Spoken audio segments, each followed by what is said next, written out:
Good afternoon, Mr. Sosa and classmates. In this occasion, I will talk about how to motivate, how motivation can affect our development in academics. Well, as we know, here's some more random.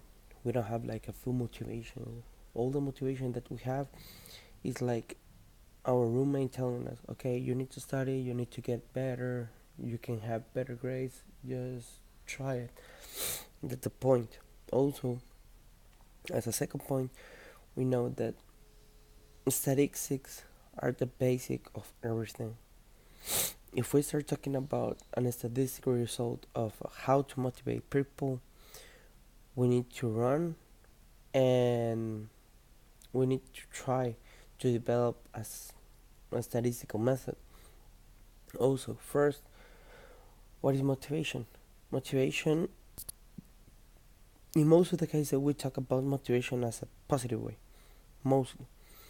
For example, Mr. Sosa motivates us for releasing better essays, for practicing English, because he knows that someday we are going to need it. But there are also negative ways of motivation. Here comes the aspect where maybe you want to sleep and your roommate tells, "Okay, you can sleep. I will wake up. I will wake you up," but that wake you up never comes. So that is a negative way of motivation. You, in every case, there is a pro and a con, as we know. In this case, we talk about the SDT. The SDT stands for self-determination theory of motivation. Consider quality of motivation to be more important than quantity, and describes a continuum of quality of motivation.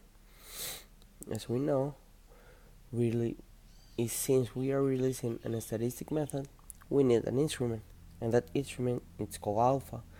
This alpha, we are taking it from the academic motivation scale. What is the alpha that we are going to set? From 0.63 to 0.86. They will be that alpha that we are going to require. Also, as we know, we can have another alpha, and we have it by the questionnaire two factors. That is called analysis. In this alpha, we are going to have from 0.57 to 0.72.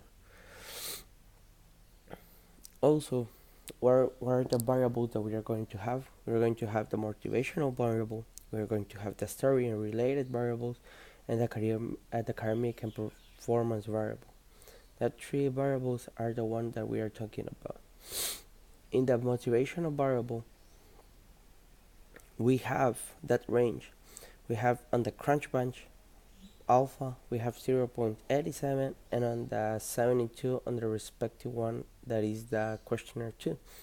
So we took that first, we're like 0.01 above, and in the other one, we are exactly the same. There are good results that we are talking about. But if we talk about the academic performance variable, here we need to take first the GPA. The GPA was defined as the average rate per course. That is mostly the most exact way we can use this variable. Also, as we have in the results, we say that the response of the rate of students was 26.6%. We talk about 464 students from 1,742, which include a 27.8%.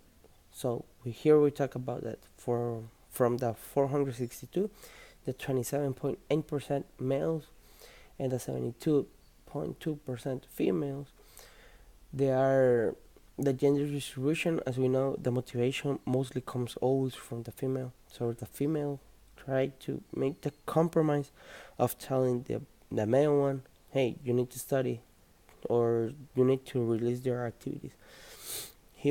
She is always trying to push you to be in a more optimal way, so you can afford any action that they are coming. And as a conclusion, we know that Motivation positively affects academic performance through deep strategy towards study and higher study before. So, if we have a good performance on academic without motivation, just imagine what can we do if we have motivation. So that's all. Thank you for listening.